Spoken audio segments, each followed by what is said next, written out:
Tuhan, kami datang sebagaimana kami mau. Kami meletakkan Tuhan semua hal yang ada di pikiran-pikiran di dunia, semua kekhawatiran, semua pertimbangan hati, semua yang tidak berurusan dengan Engkau saat ini kami letakkan. Dan benar-benar roh kami Tuhan, tubuh, jiwa, dan roh, pikiran sadar, bawah sadar kami Tuhan, tertuju kepadamu Tuhan. Kami ingin menerima yang dari surga, yang dahsyat, yang indah, yang manis daripada Engkau hari ini Tuhan. Dan biar tidak ada satu pun Tuhan di dunia ini, tidak ada satu roh pun Tuhan daripada kuasa-kuasa kegelapan bisa menghalangi kami untuk menerima yang dari surga. Touch roh dengan rohmu Tuhan, langsung mengalami tenggelam di dalam Engkau Tuhan, langsung Tuhan. Syikiara bagara yang saya. Kami berdoa bersama Tuhan atas dasar firman 2 Korintus 10 ayat 5. Saat ini kami menyerahkan tubuh, jiwa, dan roh, pikiran, sadar, bawah sadar kami Tuhan dalam tangan-Mu yang kudus. Dan kami minta Tuhan, dan kami dengan otoritas Roh Kudus yang berikan pada kami mematahkan semua siasat orang dan merubuhkan setiap tubuh yang dibangun oleh keangkuhan manusia untuk menentang pengenalan Allah yang benar. Dan kami menawan semua pikiran kami, tidak mengizinkannya untuk pikir kemanapun Tuhan, tidak diizinkan pikiran kami untuk membelok Tuhan daripada fokus kepada Engkau. Dan kami saat ini juga menaklukkannya kepada pikiran Kristus, menaklukkannya pada konsentrasi pada Engkau Tuhan. Dan semua penghalang-penghalang itu, semua selubung-selubung itu, semua pemahaman diri, gambar diri yang salah saat ini kami koyakkan dan hancurkan di dalam nama Tuhan Yesus. Kami berdoa saat ini Tuhan, depan, belakang, kiri, yang sebawah. Kami berdoa untuk keluarga kami Tuhan yang belum bisa bergabung di tempat ini. Kami berdoa untuk jemaat-jemaat yang belum bisa hadir di tempat ini bersama-sama kami Tuhan. Tetap Tuhan, kami bawa mereka di dalam doa supaya roh-Mu Tuhan menyentuh mereka dimanapun juga. Meskipun mereka terletak jauh, meskipun mereka sakit, mungkin mereka tidak bisa Tuhan, tapi roh-Mu Tuhan menembus semua ruang dan waktu dan menyentuh mereka. Dan semua Tuhan kami serahkan ibadah hari ini dari awal hingga selesai di dalam rencana-Mu, di dalam hati-Mu Tuhan. Biar hati-Mu yang terdalam Tuhan dapat Engkau pakai mulut bibir saya dan seluruh diri saya Tuhan untuk menyampaikan apa yang ilahi, apa yang ada di dalam hati-Mu Tuhan untuk orang-orang, supaya mereka hari ini benar-benar mendapatkan yang spesial Tuhan untuk hari pencurahan Roh Kudus.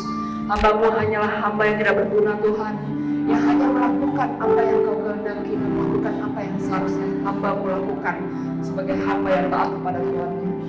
Biar Roh-Mu Tuhan memenuhi depan, belakang, kiri, kanan, sebawah, di langit, di bumi, dan di bawah bumi Tuhan, penuh dengan hadirat-Mu. Open heaven di sini Tuhan.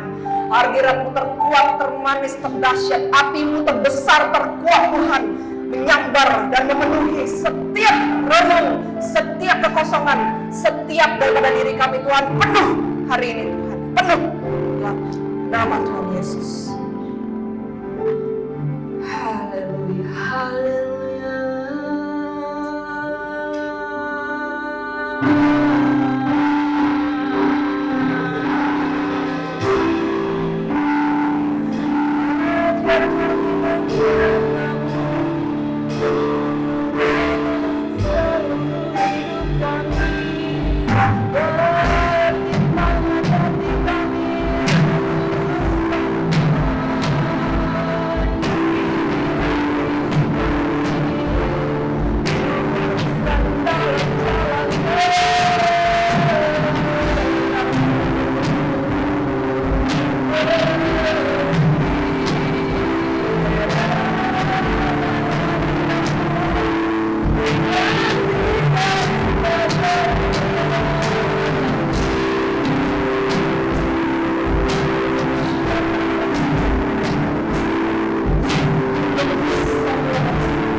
Transformasi tidak tertunggu. Biar semua terima, setiap sel, setiap bagian bertumbuh jiwa dan transformasi. Sebenarnya kami roh dan tujuan Allah tercurah saat ini kami Tuhan Yesus. Shalom Bapak Ibu Saudara. Shalom. Shalom. Lebih kuat lagi, lebih kita bersemangat lagi. Shalom saudara-saudara. Kita mau sapa Tuhan dulu ya. Selamat pagi Allah Bapa, Putra dan Roh Kudus, di dalam nama Tuhan Yesus. Kita sapa Tuhan dahulu di pagi hari yang diberkati, di pagi hari di mana hari Pentakosta. Hati kita mau bersyukur kita ada nafas hidup hari ini. Kita mau bersyukur kita semua sehat hari ini dan bisa berkumpul di tempat ini. Kita mau bersyukur hari ini kita ada kesempatan untuk berkumpul bersama di dalam saudara seiman. Ada sukacita yang pada surga dan pasti Tuhan siapkan hari ini spesial, khusus masing-masing karena Tuhan itu pribadi. Jadi pasti hari ini kita dengan iman kita terima yang spesial daripada Tuhan. Tuhan mengenal masing-masing, Tuhan mengenal pribadi ada masalah apa, dan Tuhan akan memberikan yang spesial sesuai dengan kebutuhan dan seturut dengan apa yang sedang Anda doakan saat ini. Ya, terima kasih. Ya, saya ada ketemu mungkin beberapa orang yang belum kenal saya. Perkenalkan, saya Sylvia dari Jakarta. Jadi hari ini sebenarnya saya rencananya mau ngomongin tentang karunia roh, tapi tiba-tiba tadi roh Tuhan bilang, oke, tambahin sedikit di depan. Jadi nggak apa-apa ya, kita biarkan izinkan Roh Kudus untuk bekerja, karena apa yang Tuhan ingin sampaikan itu berarti ada sesuatu yang Tuhan sedang persiapkan dan Tuhan percepat proses kita.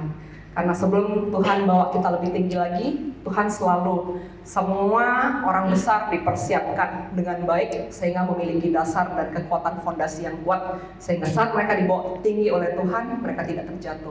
Karena Tuhan mau kita selamat, mau saat Tuhan bawa di posisi lebih tinggi harus tetap bertahan sampai kesudahannya. Ya, jadi hari ini sebenarnya tadi kita doa pagi ya di rumahnya Pak Yosef, dan kita ada baca tentang Zakaria 3. Tuhan bilang, ayo jangan cuma simpan ini untuk hamba Tuhan Pak Yosef dan keluarga. Ini adalah berkat yang harus diberikan kepada jemaat, jangan disimpan. Jadi jadi saya akan bacakan Zakaria 3, ada Bapak Ibu boleh membaca Alkitab di Zakaria 3. Saya akan baca 1 sampai 7.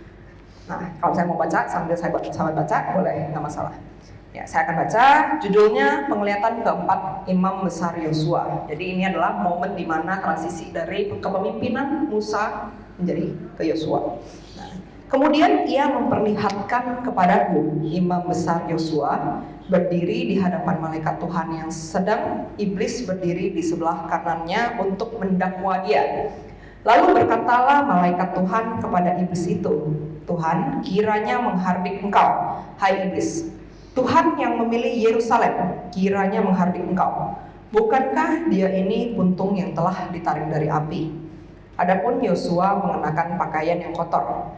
Waktu ia berdiri di hadapan malaikat itu, yang memberikan perintah kepada orang-orang yang melayaninya, tanggalkanlah pakaian yang kotor itu daripadanya. Dan kepada Yosua ia berkata, lihat, dengan ini aku telah menjauhkan kesalahanmu daripadamu, aku akan mengenakan kepadamu pakaian pesta. Kemudian ia berkata, taruhlah serban tahir pada kepalanya. Maka mereka menaruh serban tahir pada kepalanya dan mengenakan pakaian kepadanya, sedang malaikat Tuhan berdiri di situ. Lalu malaikat Tuhan itu memberi jaminan kepada Yosua, katanya, ini kita boleh membaca sama-sama ya. Beginilah firman Tuhan semesta alam, apabila engkau hidup menurut jalan yang kutunjukkan dan melakukan tugas yang kuberikan kepadamu, maka engkau akan memerintah rumahku dan mengurus pelataranku. Aku akan mengizinkan engkau masuk ke antara mereka yang berdiri melayani di sini. Ya. Amin, saudara-saudara. Amin. Ya, jadi saya akan menjelaskan hal ini secara apa yang tertulis di sini dan pengalaman pribadi saya. Nah, jadi saya jelaskan sedikit sejarahnya supaya nggak bingung. Jadi saat Musa, sebelumnya kan kepemimpinan imam itu kan seharusnya Musa dan Harun. Nah, jadi saat Musa dan Harun itu seharusnya jabatan itu diberikan turun-temurun. Sama seperti Harun adalah imam, maka yang akan menurunkan jabatan imam itu adalah anak-anak saudaranya. Nah, saat itu juga karena itu berlangsung, maka asumsinya sebenarnya seharusnya dari Musa, seharusnya itu turun ke jawatan, itu akan turun ke anak-anaknya. Tapi kita ada satu pertanyaan, kenapa dari kepemimpinan Musa tiba-tiba pindah ke Yosua? Yosua ini sejarahnya adalah dia adalah pelayannya Musa, dibilang babunya Musa.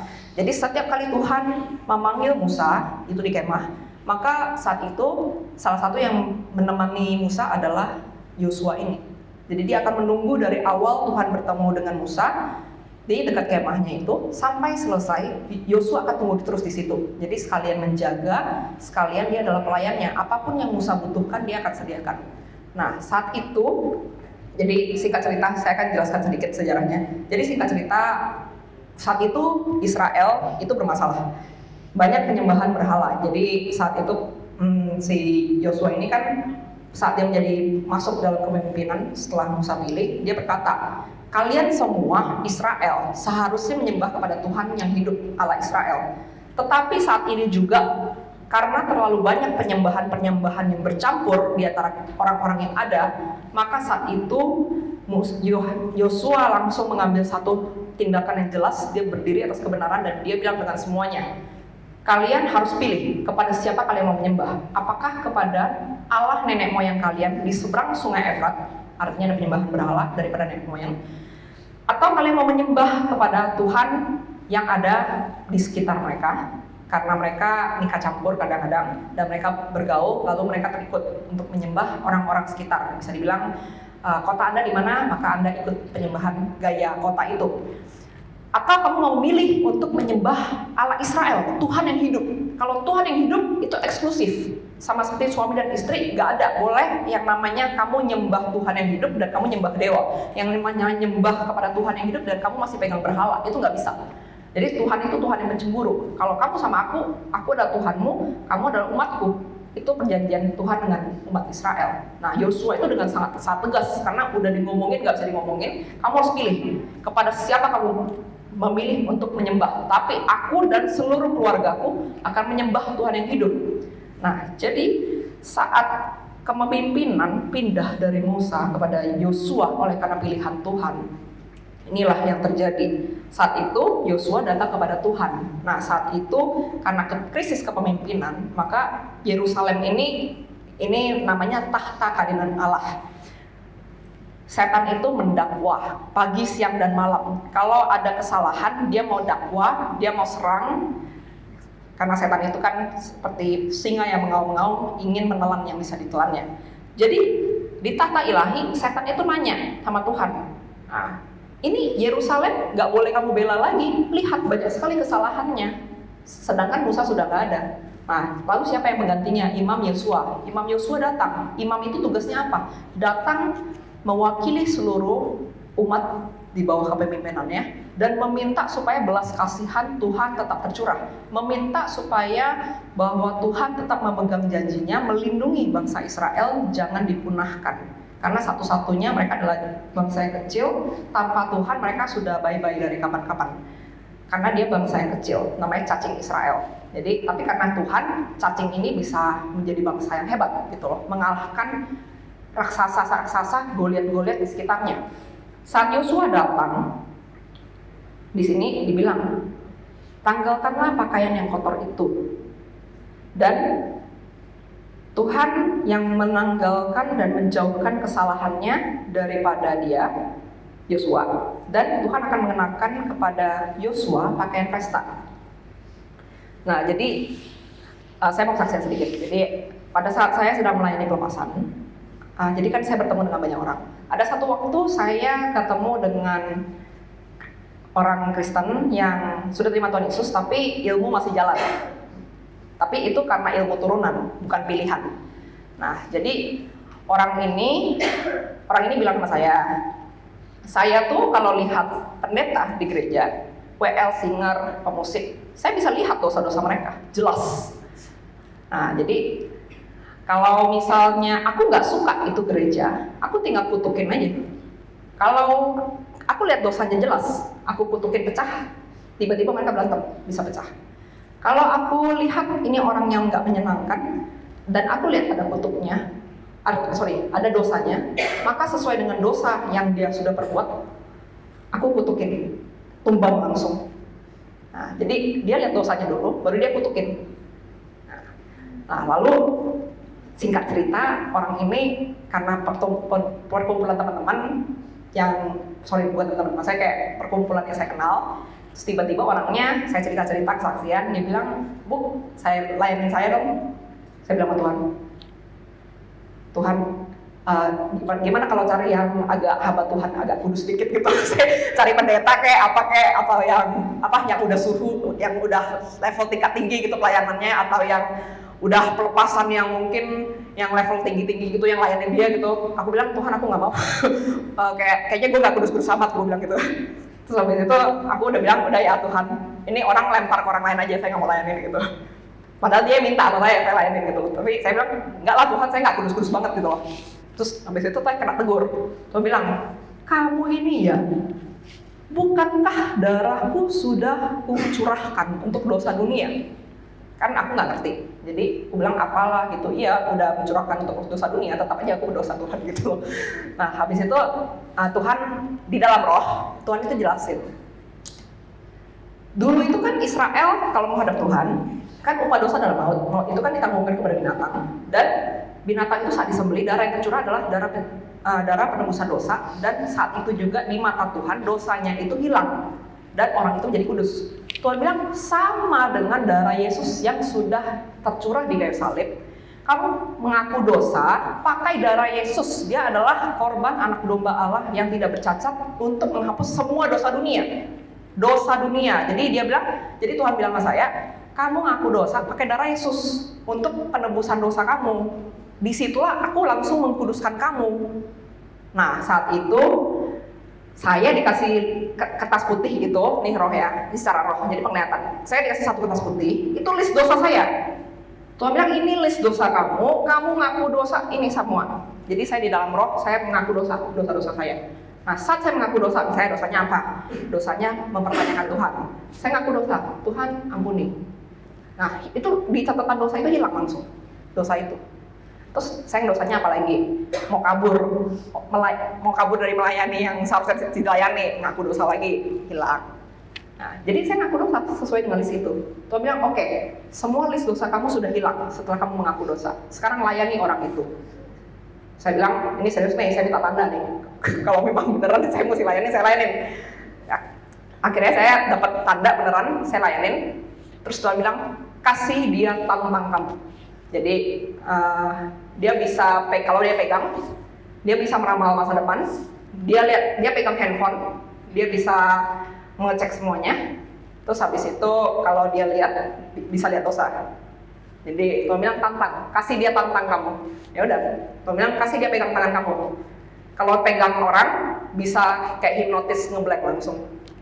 Nah, jadi ini udah ya lumayan lah. Jadi akhirnya setelah udah dikasih sama dia pegang, terus dia nanya, kok aku nggak bisa lihat apa-apa? Kok aku cuma lihat kamu putih doang? Ini kenapa? Sampai dipegang-pegang sama dia.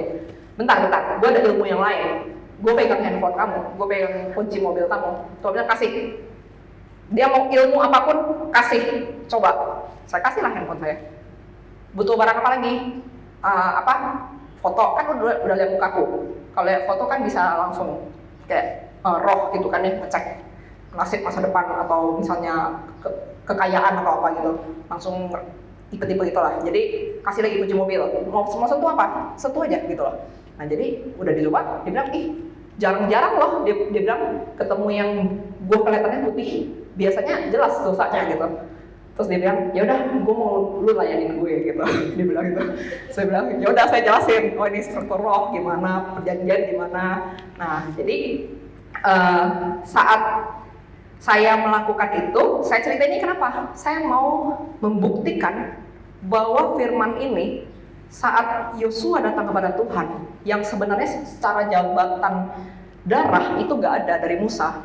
dan kita juga yang adalah Israel cangkokan, itu berlaku saat kita menerima Tuhan Yesus sebagai juru selamat. Kita meskipun bukan Israel secara darah, tapi kita adalah Israel cangkokan, di mana saat kita menerima Tuhan Yesus sebagai Tuhan dan juru selamat, maka kita saat datang kepada Tuhan mengaku dosa kita, Tuhan itu langsung berikan kita jubah yang baru, pakaian pesta. Jadi pakaian pesta, dan juga menjauhkan kesalahan yang di depan Tuhan itu saat mengaku dosa itu hilang benar-benar. Makanya Tuhan itu tidak membangkit-bangkitkan lagi kalau kita sudah mengaku dosa. Jadi saat saya melayani pelepasan, saya cuma bilang, kamu mau ngaku dosa, ya kamu sudah ngaku dosa, nggak perlu diulang. Kalau saya nggak diulang lagi, nggak perlu ngaku dosa. Karena itu Tuhan kalau sudah mengampuni kamu, itu sudah tidak diangkat-angkat lagi, itu masalah. Kecuali kamu mengulanginya. Itu yang bagian dari kita dididik di karakter, respon otomatis, dan juga kebiasaan kita. Nah, tapi kalau misalnya kita tidak mengulanginya lagi, maka itu sudah hilang. Tuhan sudah tidak mengulang-ulangnya lagi, kecuali kita mau ngulang lagi ke situ gitu loh, sebagai peringatan. Nah, jadi sisanya itu adalah kalau sudah mengaku dosa, masih ngerasa, aduh kenapa ya datang kepada Tuhan nggak layak, aduh Tuhan mau terima gua nggak ya? Nah, itu adalah dakwaan iblis, intimidasi, karena Tuhan mau kita dekat, Tuhan mau dekat dengan umatnya. Tapi yang bisa membuat kita terpisah dengan Tuhan hanya kalau kita menarik diri dari Tuhan. Itu hukumnya. Karena Tuhan memang ingin dekat dengan umatnya. Itulah kenapa Yesus mati di kayu salib, menebus dosa-dosa kita dan dikirimkan untuk kita. Sehingga kita bisa menerima Roh Tuhan yang kudus, bisa diam di dalam kita. Sehingga yang tadinya kita berdosa bisa nyatu dengan yang namanya kudus. Kita harus jadi kudus.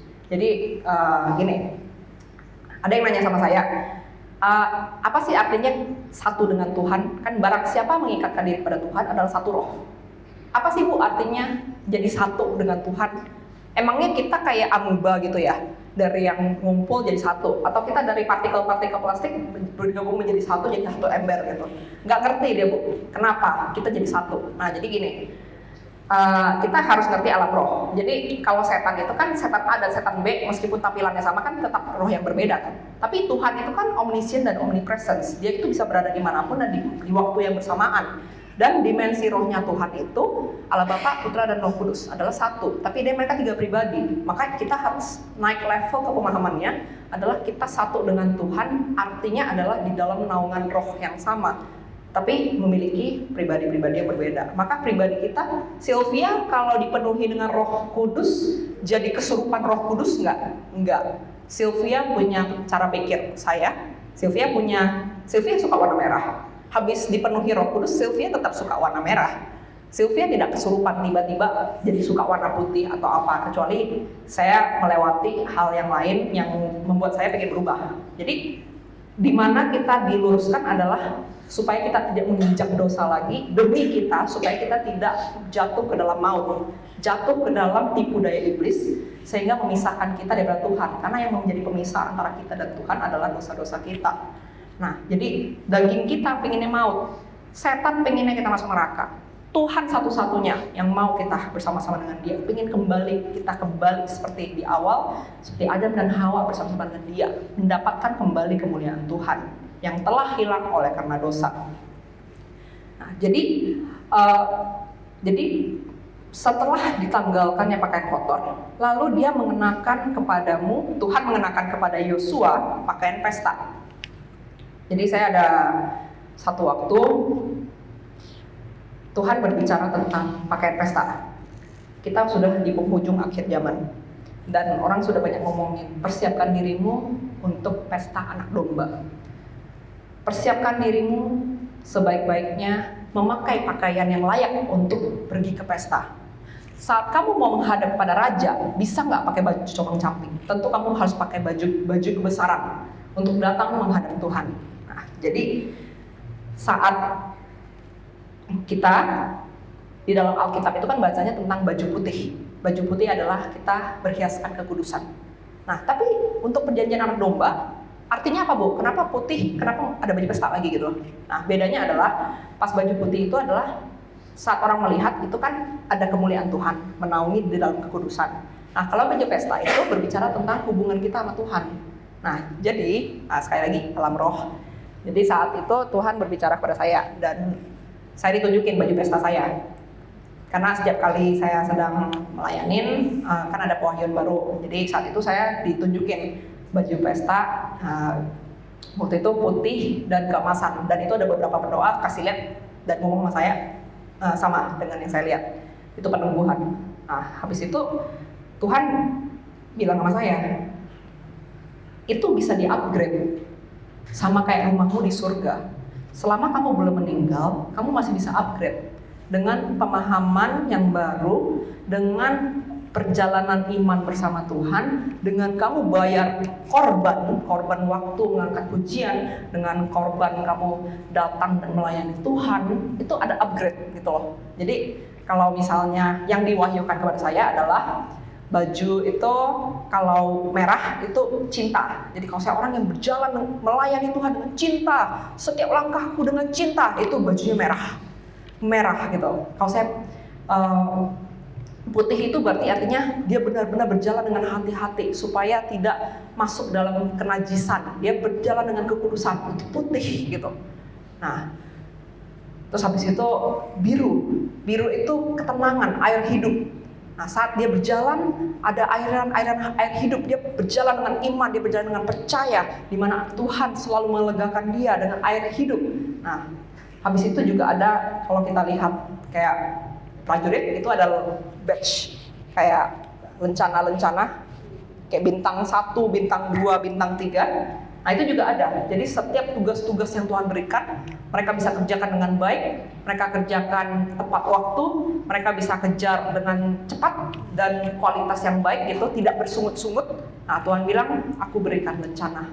Ini pahlawan imanku. Ini tentara-tentaraku yang dahsyat. Ini panglima-panglimaku yang dahsyat. Itu ada. Jadi kalau saya laki-laki itu, saya spill dikit gitu ya. Kalau laki-laki itu kayak bajunya tuh kayak baju, jas, kayak orang Eropa gitu. Terus ada kayak kancing-kancing. Setiap kancing itu ada cerita. Nah, mungkin itu pelayanan iman atau misalnya saat mereka sedang bergumul, tidak menyerah, mereka tetap mau itu kondisi sejelek apapun terus bersyukur gitu. Nah, itu ada cerita dengan Tuhan. Nah, kalau yang perempuan itu seperti gaya-gaya baju ala Victoria gitu ya, yang kayak lebar. Nah, itu setiap lapisnya itu adalah cerita dengan Tuhan. Jadi saat sedang sedih, ada yang kayak mungkin bisikin, enggak, kamu tinggalin Tuhan. Tapi kayak di dalam hati, enggak, sekali Yesus tetap Yesus gitu. Itu ada satu lapis yang bertambah lagi.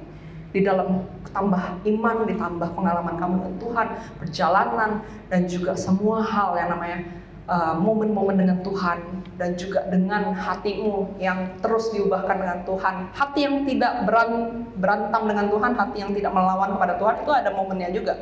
Nah, jadi itu naik level. Nah, di situ itu adalah baju pesta. Nah, jadi kalau saya melayani Tuhan, sebenarnya kan saya sebelumnya pernah mati dan hidup kembali. Itu karena Tuhan. Jadi setelah itu, saat saya melayani Tuhan, itu saya ada jadwal. Jadi kalau saya terima tugas dari Tuhan, jadi saat saya mati, Tuhan bilang, kamu tidak akan mati sebelum menyelesaikan tugasku. Lalu saya tarik nafas lagi, maka tubuh saya hidup lagi.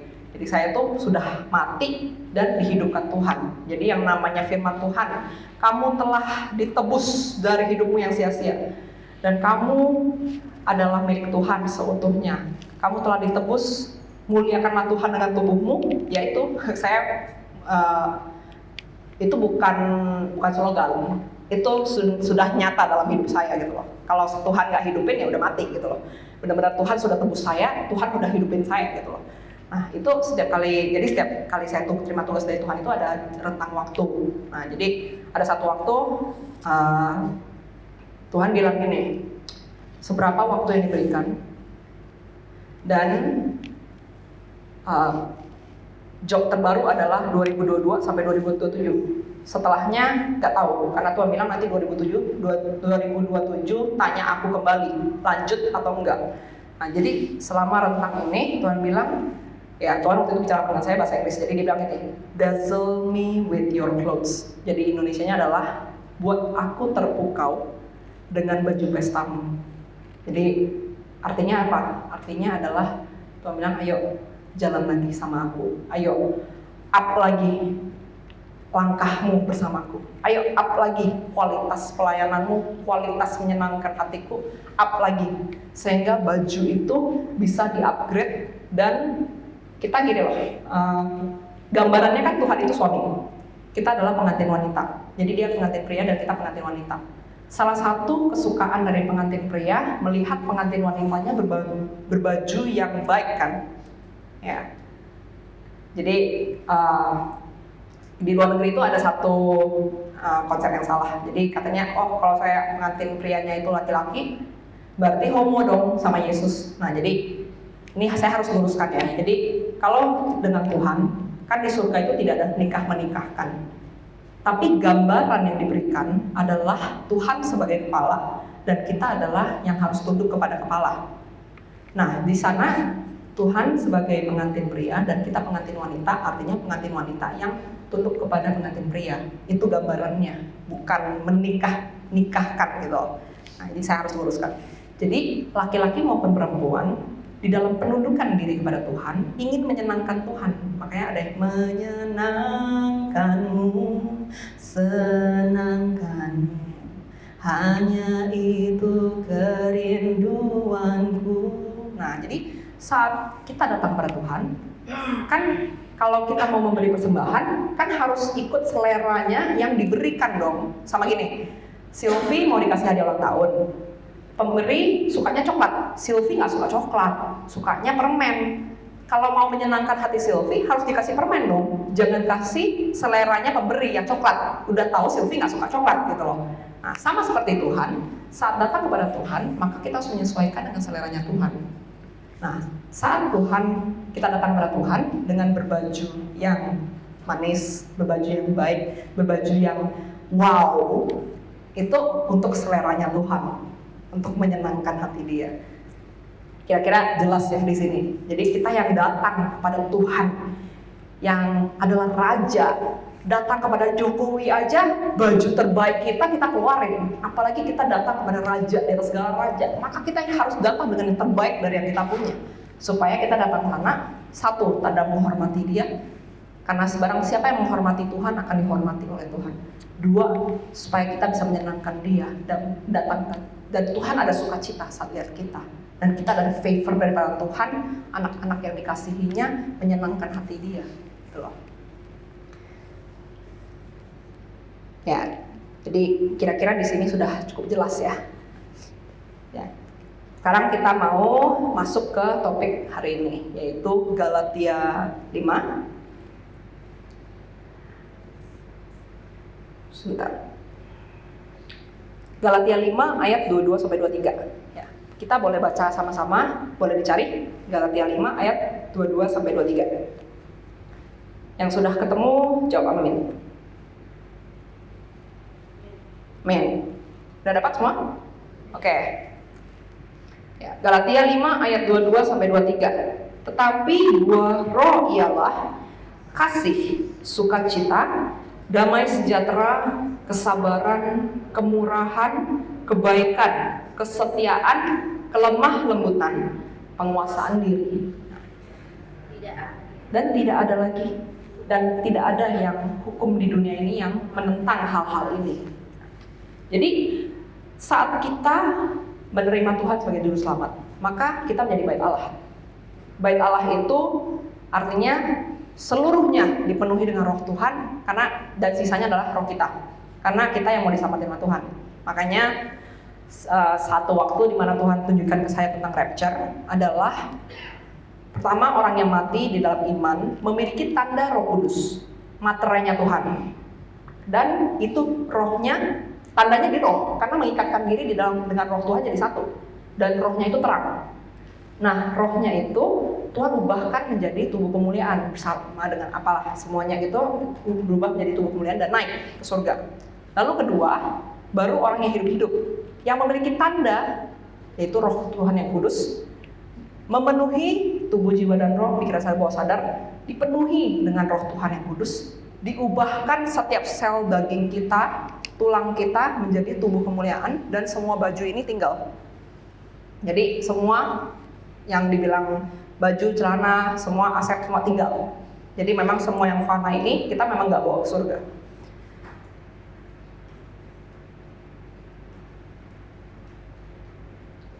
Nah, jadi satu hal yang pasti, orang suka menganggap gini, oh Tuhan cuma di hatiku, oh berarti hati doang. Kan kalau hati itu kan berbicara tentang jiwa, roh dan jiwa.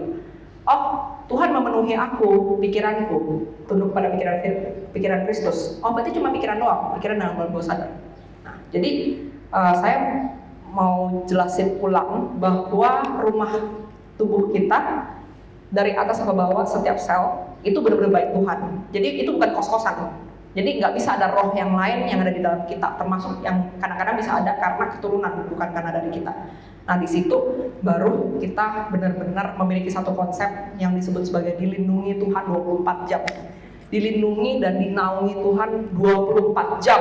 Itu roh Tuhan itu nggak keluar masuk, tapi benar-benar kita adalah bait Allah. Roh Tuhan yang kudus memenuhi kita dan diam di dalam kita. Jadi benar-benar kita minta sama Tuhan yang disebut sebagai kamu telah bersih oleh firman dan kamu akan dibersihkan lagi oleh firman dan kamu akan lebih lagi dibersihkan supaya kamu dapat berbuah dengan lebat. Nah, setelah kita udah dengar firman, kita akan dibersihkan. Bersihkan artinya apa? Ada penyesuaian di kebiasaan. Kita pasti ada kebiasaan, gak usah munafik, saya ada. Dari awal pelepasan sampai selesai butuh waktu yang cukup lama dan berkutat dengan kedagingan dan kebiasaan saya untuk saya bisa meninggalkan kebiasaan itu nyata. Cara pikir, cara pandang yang salah bertabrakan dengan firman Tuhan itu ada. Sampai saya tuh ngotot, enggak ini yang benar Tuhan. Kan saya dari kecil udah baca firman, enggak ini yang benar. Tuhan wahyukan pemahaman yang baru. Ternyata aduh salah gitu loh. Ya nggak benar-benar banget. Kebenaran diri ada gitu loh. Nah jadi yang disebut sebagai penyembah di dalam roh dan kebenaran, roh kita yang terdalam, jadi nggak cuma ngomong di mulut, nggak cuma doa di mulut, nggak cuma di pikiran doang, tapi dengan seluruh diri kita seutuhnya kita datang menyembah Tuhan. Dan kebenaran siapa? Kita harus menyesuaikan dengan kebenarannya roh kebenaran. Makanya roh kebenaran itu diutus, diberikan kepada kita untuk menuntun kita dalam semua kebenaran, dan Tuhan akan tetap mengerjakannya selama kita mau tunduk. Karena Tuhan tidak edisi kesurupan. Jadi kita minta sama Tuhan akan kerjakan. Kita nggak mau, ya posisinya Tuhan biasanya nggak maksa. Jadi makanya dibilang itu, oh mungkin belum waktunya bertobat. Artinya apa? Lagi keras kepala. Lagi namanya Tuhan nunggu lu mau atau enggak dididik gitu loh. Itu namanya edisi nunggu orang tobat gitu loh. Tapi rugi kan kita kelamaan bertobat gara-gara ngerasa benar sendiri gitu loh. Jadi mendingan udah Tuhan. Saya ingat banget, pertama kali Tuhan sudah mulai bertindak untuk saya adalah saat saya bilang, Tuhan aku mau tahu seluruh kebenaran. Itu saya minta.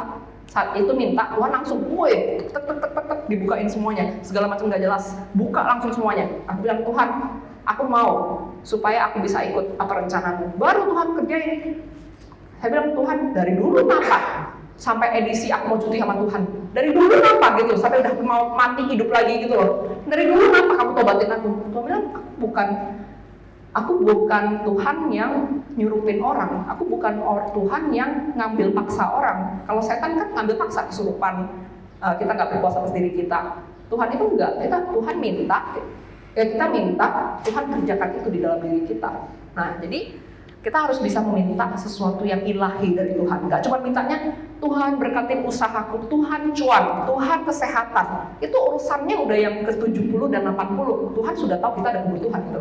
Tapi yang namanya kita mau dididik supaya menjadi sempurna, yang namanya kita dididik menjadi ada masuk dalam dua buah roh ini panjang ceritanya, sampai kita meminta Tuhan apapun yang gak beres, apapun yang mampet, apapun yang gak jelas dari diriku, ini luruskan, beresin, tobatin gitu loh. Kalau misalnya perlu aku pembaharuan pikiran, ya Tuhan kerjain gitu secepatnya gitu loh. Jadi kalau aku diajarin sama Tuhan tuh sebelum Tuhan mau bawa aku naik tuh cepet-cepet aku tangkap gitu loh. Jangan sampai Tuhan ngomong aku nggak ngerti.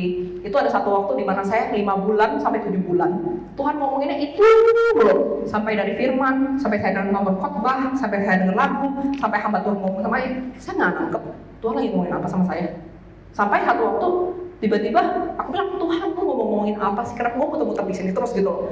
Saya bilang, Tuhan tunjukkan apa yang sedang kamu mau ajarin sama aku gitu loh. Saat itu tiba-tiba langsung saat saya minta nggak berapa lama langsung kayak di pikiran saya tuh tiba-tiba kayak ada selubung yang terbuka gitu loh. Kayak Tuhan mau ngomongin ini, barulah nangkep, barulah hati saya mengerti. Saya bilang butuh ini 5-7 bulan gitu loh, untuk saya nangkep muter-muter di gak jelas ini. Yang maksudnya ini penting, tapi maksud saya kalau dulu saya udah minta buat Tuhan buat saya mengerti, kan sia-sia ini 5-7 bulan di mana saya bisa, ya mungkin Tuhan cuma perlu didik saya 2 bulan gitu loh. Jadinya ini kelamaan gitu loh. Saya minta udah percepat proses deh Tuhan, hantem deh kalau saya memang ada nabrak dengan kebenaran ini, hantem deh Tuhan. Kalau memang itu berhubungan dengan kebiasaan jelek saya, ini pokoknya harus beres gitu loh, sesuai dengan buahnya Tuhan, harus segera sesuai dengan apa yang Tuhan mau di dalam hidupku. Kalau nggak lama ini terobosannya gitu loh. Dan setiap kali Tuhan melakukan itu, kadang-kadang ya karena saya minta dipaksain, jadi Tuhan edisinya langsung marahin saya gitu loh. Nah saat dimarahin, ya saya tetap posisinya Tuhan pastikan kalau aku dimarahin jangan aku melawan. Pokoknya aku harus respon dengan pertobatan. Saat saya masuk pertobatan, langsung terobosan masuk. Jadi nggak nunggu lama lagi gitu loh. Nah itu juga sama, kita harus minta untuk masing-masing dari kita. Apapun yang Tuhan mau ajarin, apapun yang Tuhan mau kasih, apapun yang Tuhan lagi persiapkan untuk yang lebih besar, itu harus segera dapat, segera mengerti, segera paham. Jangan kelamaan berputar-putar di padang gurun. Tuhan marah A, kita nangkepnya B. Tuhan mau ajarin B, kita nangkepnya C gitu loh. Itu kelamaan gitu loh. Nah kita harus di akhir zaman ini minta percepatan dari Tuhan supaya kita mengerti semua apa yang Tuhan mau harus dibuka selubungnya saat itu juga, supaya kita bisa segera terobosan dalam segala hal. Itu terobosan dari keluarga, terobosan dari sifat saya, terobosan dari area sekitar, terobosan daripada lingkungan keluarga. Itu berubah drastis sekali hanya karena saya sudah paham yang Tuhan mau ngomongin ke saya gitu loh. Dan ini adalah yang arahnya kemana didikan Tuhan ini: kasih, sukacita, damai sejahtera, kesabaran, kemurahan, kebaikan, kesetiaan, kelemah lembutan, penguasaan diri. Saya kasih satu contoh yang terutama kesabaran. Saya tuh orangnya tipenya, dan sebenarnya dari kecil sudah termasuk ada kutuk sumpah serapah, sudah termasuk ada namanya kutuk kebiasaan keluarga, kutuk turunan, karena semua orang terikat dengan karakter itu. Dan tambah lagi memang saya udah kebiasaan itu, lengkap sudah. Itu saya tuh ngomongin baik, marah. Saya ngomongin nggak baik, lebih marah. Dimarahin, lebih galak. Ngomongin keras kepala, luar biasa. Kalau diajakin ribut, kabur. Edisi kalau nggak depresi mau bunuh diri, kalau nggak melawan, edisi kayak kuda liar lepas lah gitu. Nah jadi variasi respon saya udah begitu kira-kira. Nah di situ tuh sampai ya saya bilang, kita minta. Saya bilang, Tuhan saya minta, kenapa sifat gue begini? Katanya firman Tuhan, anak Allah adalah pembawa damai. Kenapa gue bawa ribut? Pertanyaan besar. Kenapa gue mau paksain? Tidak bisa. Gue tidak berdaya untuk bisa melakukan ini. Kamu kerjain untuk aku, entah bagaimana caranya, aku minta Tuhan. Pokoknya aku mau bisa jadi pembawa damai, entah gimana caranya Tuhan. Nah disitulah baru jadi waktu itu saya diberikan satu rema di dalam hati, minta dari Tuhan, kekang. Jadi kalau saya kuda, itu kan lost control, kabur. Nah itu ada pelana dan ada kekang di kuda itu. Kalau direm, itu kuda berhenti gitu loh. Nah dan itu di dasar firman juga ada, mulut yang bersih, kekang pada diri. Nah saya bilang, Tuhan, kalau versi rohaninya ada, gue minta kekang dari Tuhan. Kalau udah aku mau buat keributan, Tuhan kekang, entah gimana caranya. Nah, dan itu benar, setiap kali saya mau marah, ini udah mau merapi, udah mau meledak, terus nanti tiba-tiba, kan saya audible ya, jadi kayak Tuhan tuh langsung heartbeat saya, diam dan jangan lawan. Oh, saya kaget kan, buset, mau marah udah langsung kena marah dulu gitu kan. Ya udah, aku bilang diam, terus di dalam hati tuh udah ngoceng, itu udah diam, jangan lawan gitu kan. Terus habis itu saya melewati beberapa hal yang tidak menyenangkan, dan Tuhan bilang, ampuni, doakan untuk mereka, diam dan jangan lawan. Berkali-kali seperti itu, 8 bulan. Udah sampai di awal-awal tuh masih semangat ngelawan, sampai belakang-belakang udah, ya udahlah, ngikut aja deh. Kalau gua ngelawan capek, kena marah lagi gitu loh. Jadi udah bendera putih aja lah, udah ikut aja lah gitu kan. Nah, tapi benar, apa yang Tuhan kerjakan dalam hidup saya dalam 8 bulan itu menyebabkan saya bisa masuk dalam buah yang tepat, yaitu buah yang membuat damai. Jadi kalau saya nggak melawan, saya kan gini, orang ngomongin saya 10 kata, saya bisa kasih 100 kata. Jadi kalau saya nenek saya, ini anak ngelawan mulu, mama saya, ini anak ngebantah terus gitu kan. Itu kekacauan, meledaklah semuanya di rumah. Jadi Tuhan bilang, diam, apapun yang ngomongin jangan lawan. Nah itu mereka bingung, kok si Sylvie ini tumben 10 kata udah gak 100 kata lagi, udah diem gitu loh. Jadi mereka kayak, oh ya udah, anggapnya ini kalau orang anaknya anak kalau nggak jawab, akhirnya dia mengerti dan menerima. Maka tenanglah itu segala permasalahan di rumah. Jadi Tuhan bilang, terus habis itu ya itu dari respon saya menyebabkan ada perubahan di dalam keluarga gitu loh. Karena ya ternyata salah satu pemicu kekacauan di rumah gitu loh. Dari karakter saya, sifat saya gitu loh. Jadi saat saya ngikutin didikan Tuhan dan saya bilang, Tuhan pokoknya entah bagaimana caranya. Dan benar, didikan Tuhan tidak pernah gagal, didikan Tuhan tidak pernah salah. Dan yang keluar apa? Kesabaran. Sampai ada orang yang bilang, akhir-akhir ini banyak yang ngomong, waduh lu sabar banget ya. Gue dalam hati, gue gak tahu ceritanya gitu, panjang banget gitu ceritanya dari didikan Tuhan bagaimana. Aslinya saya gak kayak gini gitu loh. Nah, habis itu ada lagi yang namanya kasih. Kasih itu saya tipenya sebenarnya egois. Semuanya harus punya saya. Semua orang harus ngikut saya. Semua orang harus di bawah saya gitu. Yang paling kecil saya mau jadi kepala. Jadi pokoknya kalau saya di rumah saya mau ngatur semuanya gitu. Terus habis itu kalau namanya pengen sesuatu dalam waktu sesingkat mungkin mesti dapat. Nah, jadi tipenya udah buru-buru, udah ngotot, udah pokoknya harus gitu, harus. Kalau nggak dapat marah gitu. Nah, kira-kira seperti itu. Terus habis itu Tuhan arahkan ke kasih. Jadi kalau misalnya orang yang nggak ngikutin maunya saya, Tuhan didik gitu loh. Didik dari yang Tuhan bilang nggak boleh nuntut, nggak boleh kamu meminta mereka lebih daripada apa yang mereka mau berikan. Nggak boleh kamu memberi dan juga menuntut daripada apa yang mereka tidak ingin berikan juga. Atau mereka bahkan tidak ada. Kayak saya tuh nuntut tapi saya nggak tahu mereka nggak ada gitu loh. Nah Tuhan bilang, kamu harus ngerti, mereka tuh nggak ada. Mereka nggak ada kapasitas itu, mereka nggak ada pengetahuan itu, mereka nggak bisa ya arah situ. Kamu paksa-paksain juga yang namanya komodo nggak akan jadi bebek gitu loh. Yang namanya bebek yang nggak jadi ikan juga gitu loh. Itu semua harus sesuai dengan takarannya gitu loh. Sesuai kemampuan. Jadi kamu jangan letakkan standarmu untuk standar orang lain. Nah di situ tuh Tuhan ubah dari hal-hal yang bentuknya saya menuntut dan juga keras dengan orang, itu bisa kasih dan kelemah lembutan. Jadi kalau saya orang udah nggak lawan lagi, kalau orang melawan, orang udah mulai belok-belok, bisa di dalam hati itu ngerti loh. Yang namanya ngerti loh yang nggak tahu dari mana buat saya, karena saya nggak ada tuh cerita ngerti orang lain. Jadi ngerti loh, ada namanya hati jadi lembut loh. Jadi oh ya ada kasih, orang ini mungkin lagi susah, mungkin orang ini lagi nggak ada waktu, mungkin orang ini lagi stres, harus ngerti loh gitu. Nah bisa tuh hati itu lembut dengan roh Tuhan yang kudus gitu ya, mengubahkan dari dalam. Dan benar-benar dari tutur kata juga, kalau ibu perhatikan saya kan ngomongnya agak cepet ya. Saya kan tinggal di Sumatera agak lama. Nah dulu bahasanya agak ngumpat-ngumpat gitu, sama agak ya agak brengsek-brengsek gitulah ya. Jadi itu sampai Tuhan bisa mengubah kelemah lembutan gak cuma di hati, di tutur kata saya juga berubah ini.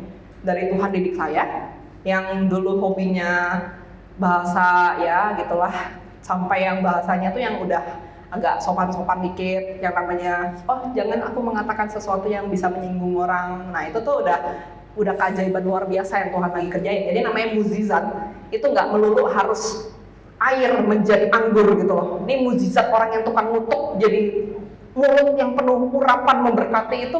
Dari yang tiap hari nutukin orang, merusak harga diri orang, merusak gambar diri orang, bisa menguatkan dan menghargai orang, itu namanya mukjizat gitu loh. Karena gak mudah untuk mengubah yang dari baby, dari kecil sampai udah tua, nenek-nenek, terus tiba-tiba karena roh Tuhan bisa berubah, itu gak gampang gitu loh. Itu namanya aja nikah sama cowok aja, dia bilang gini, kalau bisa berubah, syukur, tapi lu apa adanya yang terima, karena kemungkinan besar tidak akan berubah, bahkan tambah parah. Itu kan kata orang. Tapi kenyataannya kalau di dalam Tuhan masih bisa ada harapan gitu loh. Ada perubahan karena roh Tuhan yang kudus sedang bekerja untuk mengubahkan sesuai dengan karunia Dia yang Tuhan sudah sediakan untuk orang-orang, dan juga damai sejahtera, sukacita yang Tuhan sudah sediakan dari surga untuk mengisi kekosongan hati kita, untuk mengisi hidup kita, untuk mengisi mulut kita. sehingga menjadi perkataan-perkataan yang sesuai dengan pemulihan daripada Tuhan yang ingin Tuhan kerjakan di dalam hidup kita. Yang namanya damai sejahtera itu nggak bisa didapat tanpa Tuhan. Kalau kita dengar itu, ya anak muda kalau pernah dengar siapa ya nama artisnya di Korea, itu kan udah hebat banget tuh, terkenal iya, nama baik iya, rumah iya, punya duit banyak iya, terus dia bunuh diri. Kenapa orang yang sudah terkenal, kalau misalnya gini ya, gembel, nggak punya rumah, makan makanan anjing, nggak punya tujuan hidup, bunuh diri menurut saya pakai otak normal. Karena ada kemungkinan mereka melihat sudah tidak ada harapan hidup. Tapi orang yang hebat, sudah punya karir yang mantap, uang banyak, punya rumah, punya mobil, punya nama baik gitu ya, ngapain dia bunuh diri? Masih panjang lagi yang bisa dia nikmati. Masih bisa jalan-jalan ke luar negeri dia. Masih bisa menikmati hal-hal yang dia sanggup untuk nikmati gitu loh. Ngapain dia bunuh diri? Nggak masuk akal gitu loh. Kenapa dia bunuh diri? Nggak ada damai sejahtera, nggak ada harapan, nggak melihat hari esok. Jadi dia ngerasa tertekan aja. Makan makanan 5 star, makan kayak makan pasir. Nggak bisa menikmati. Semuanya salam-salamin dia, tapi di dalam hati sedih, sesek, pengen bunuh diri. Nah itu nggak ada damai. Tapi di dalam Tuhan, makan seadanya aja, ada damai, ada sukacita, ada kebahagiaan. Ada yang namanya sukacita yang nggak tahu dari mana. Jadi waktu itu pernah saya karena panggilan Tuhan lah ya, karena panggilan Tuhan. Jadi saya di-nolin rekening. Biasanya kan saya pegang uang, saya pegang semuanya lah. Jadi pegang kekuasaan, pegang jabatan, pegang duit, semua saya pegang. Gara-gara panggilan Tuhan, ya bukan nyalahin Tuhan ya, maksudnya karena panggilan Tuhan, karena menjawab panggilan Tuhan, kan Tuhan suruh ini. Jadi ya udah saya kena. Jadi ya intinya saya duitnya kepake buat pelayanan lah gitu. Nolin rekening selama 6 bulan. Langsung mengamuk lah. Itu duit buat kamu, bukan untuk kasih ke gereja. Emang gereja akan kasih makan kamu kalau kamu nggak ada duit gitu kan. Jadi tapi karena saat itu saya sudah komit dengan Tuhan, saya terima yang dari Tuhan, maka saat itu nggak tahu dari mana, tapi Tuhan memberikan aku sukacita. Jadi ada ketenangan dan sukacita dan bahkan kesabaran dan kesetiaan untuk melakukan panggilan Tuhan. Karena kalau secara normal orang-orang yang ya gini, otak kita kalau rekening udah 0 dan posisinya tuh kan udah panik ya, aduh 0 nih. Jadi 0 itu kalau ada misalnya 235 rupiah, maka saya harus keluarin sampai 55 rupiah sehingga duit saya hanya 0 dan berapa sen gitu loh. 0, itu 0, bukan lagi nggak ada duit tapi artinya yang tabungannya banyak gitu loh. Ini 0 gitu loh. Nah jadi kalau secara daging, secara manusia itu kan nggak masuk akal. Mungkin udah mau stres, aduh ini gimana nih, besok gue mau makan apa, gue mau bayar ini gimana, itu kan udah dagingnya kita gitu loh. Ini udah otomatis, semua orang udah mikir hal yang seperti itu gitu loh. Nah tapi Tuhan bisa memberikan hal yang membuat saya tenang, yang bahkan membuat saya tuh bisa gini di kaki Tuhan, Tuhan I love you, aku tetap jalan, bisa kayak gitu, karena daging kita kan nggak mungkin. Tuhan I love you, aku satu langkah lagi, Tuhan I love you, aku jalan lagi. Jadi sambil transfer orang, Tuhan bilang nolin rekening ke hamba Tuhan ini. Sambil aku transfer, aku nangis-nangis lah di mobil, I love you Tuhan, aku transfer Tuhan, satu langkah lagi Tuhan, aku cinta kamu Tuhan, aku kirim gitu. Aku tunduk Tuhan, aku ikut kamu suruh apa gitu. Nah itu bukan dari saya, itu bukan dari daging. Itu Roh Kudus yang memberikan kekuatan dan saya kerjakan itu. Saya tahu saya cinta banget sama Tuhan. Saya lakukan itu dengan ketaatan, kesetiaan, dan dengan hati yang lembut yang saya nggak mau lawan. Saya kerjakan, gitu loh. Saya tahu itu bukan daging, itu adalah pekerjaan Roh. Dan itu buah daripada apa yang Tuhan berikan untuk kita memiliki kekuatan untuk menahan, untuk berjalan, dan kita bisa sanggup menahan beban-beban rohani yang menurut manusia itu berat banget. Menurut manusia itu nggak masuk akal. Yang menurut manusia itu ngapain sih? Kayak cuannya apa sih gitu loh. Kayak lo kerjain A, kan harus ada baliknya B gitu loh. Kalau misalnya orang dunia kan lo kerjain A harus ada hasilnya loh gitu loh. Yang ini tuh kayak Udah nabur pun nggak kelihatan hasilnya gitu. Aku juga nggak nerima apa-apa.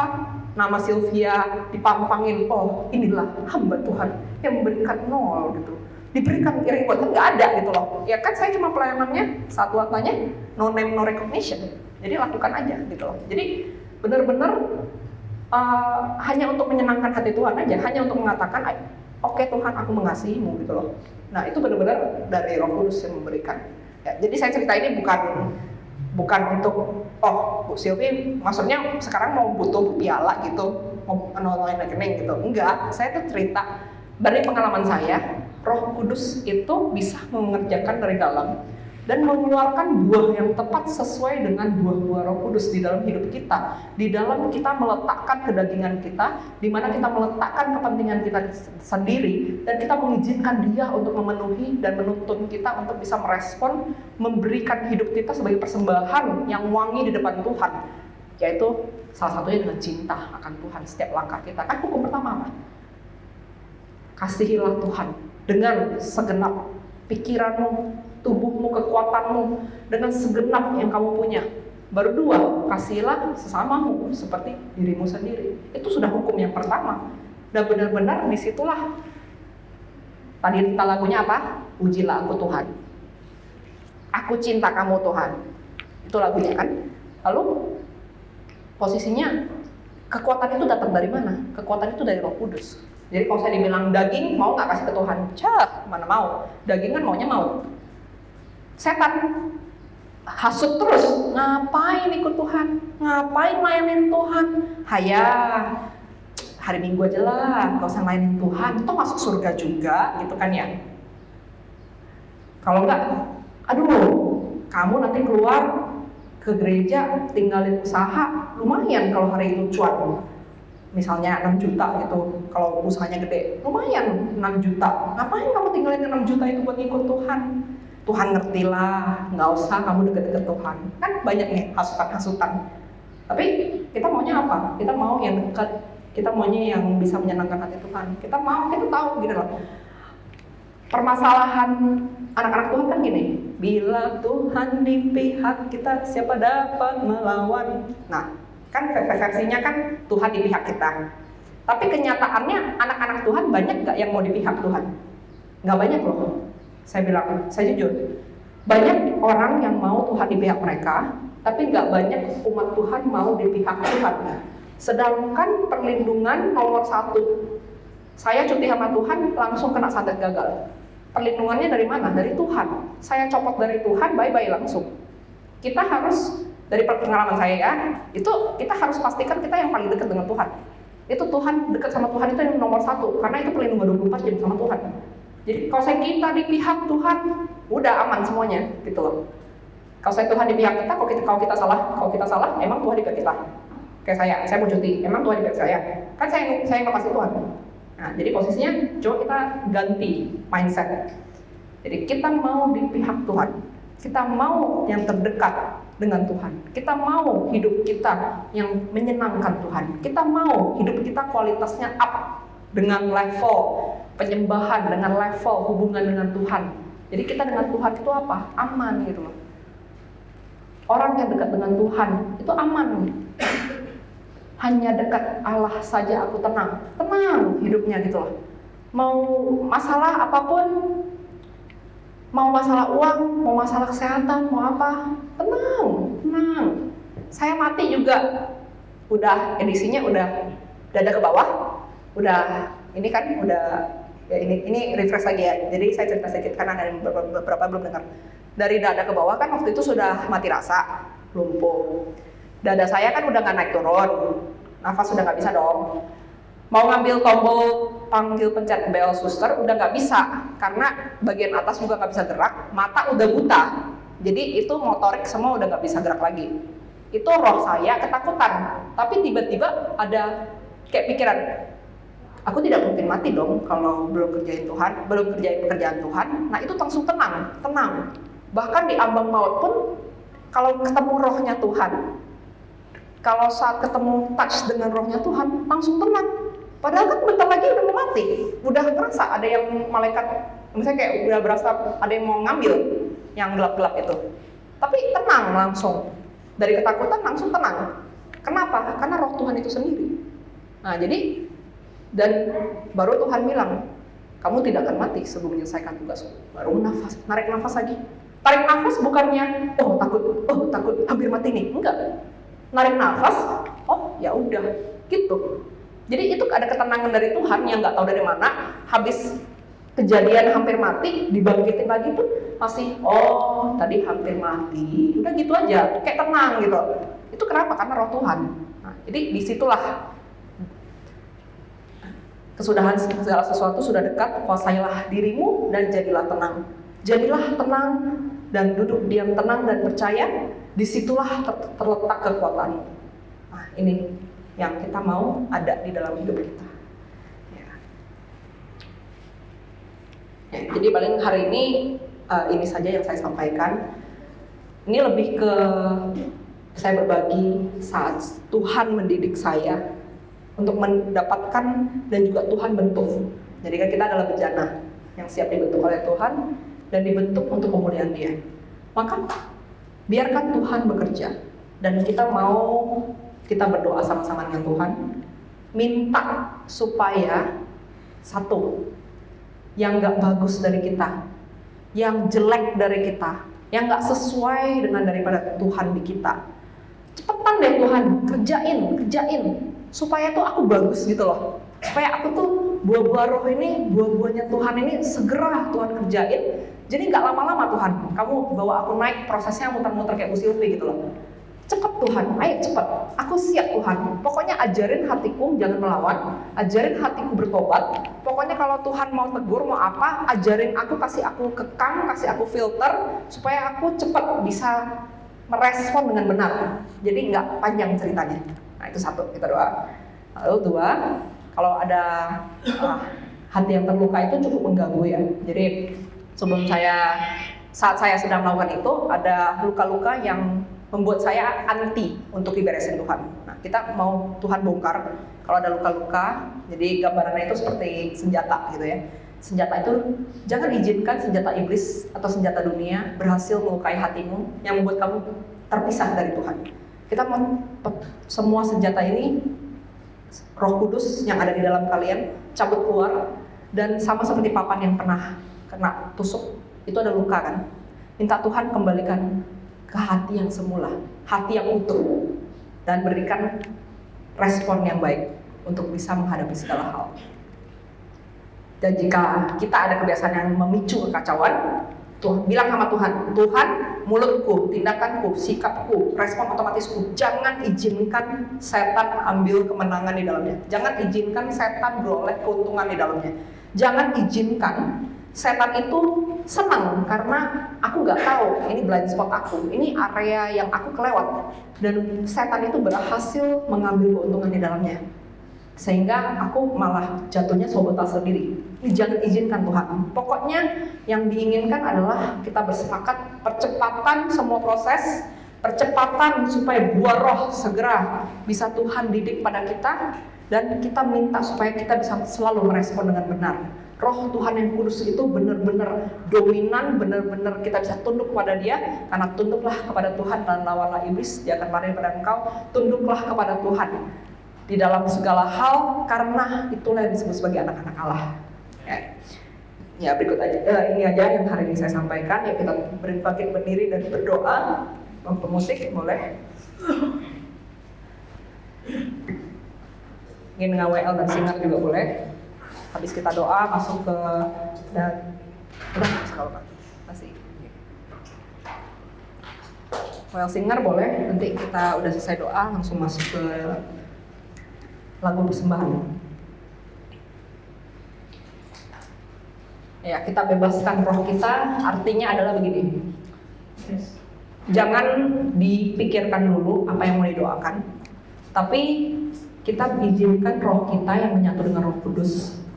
Semua penghalang, semua dorongan roh yang paling murni dari Tuhan itu yang bekerja dan memimpin kita. Nah, itu artinya kita bebaskan roh kita ya. Jadi kita ambil konsentrasi sebentar, ambil waktu dengan Tuhan, berbicara. Dan kita undang untuk Roh Kudus Roh Kudus, kamu kan penolongku. Roh Kudus tolong aku dong berdoa dalam roh. Roh Kudus penuhi aku. Aku kan baikmu. Aku izinkan diriku menjadi baik Allah. Penuhi semuanya. Semua yang kosong, semua yang kelewat, semua yang bukan dari Tuhan. Ayo Roh Kudus, aku mau. Aku tahu rencanamu adalah membuat aku naik bukan turun. Aku tahu rencanamu adalah membuat aku jadi kepala bukan ekor. Ayo Roh Kudus, aku siap, aku mau. Aku mau segera Engkau kerjakan di dalam hidupku. Aku mau apapun yang Kau ingin bicarakan kepadaku, apa yang Kau ingin didik kepadaku, apa yang Kau ingin buat aku menjadi bejana yang indah, bejana yang dipakai oleh Tuhan untuk tujuan yang mulia, bukan menjadi bejana yang Tuhan pakai untuk menggayung banyak sekali jiwa untuk masuk dalam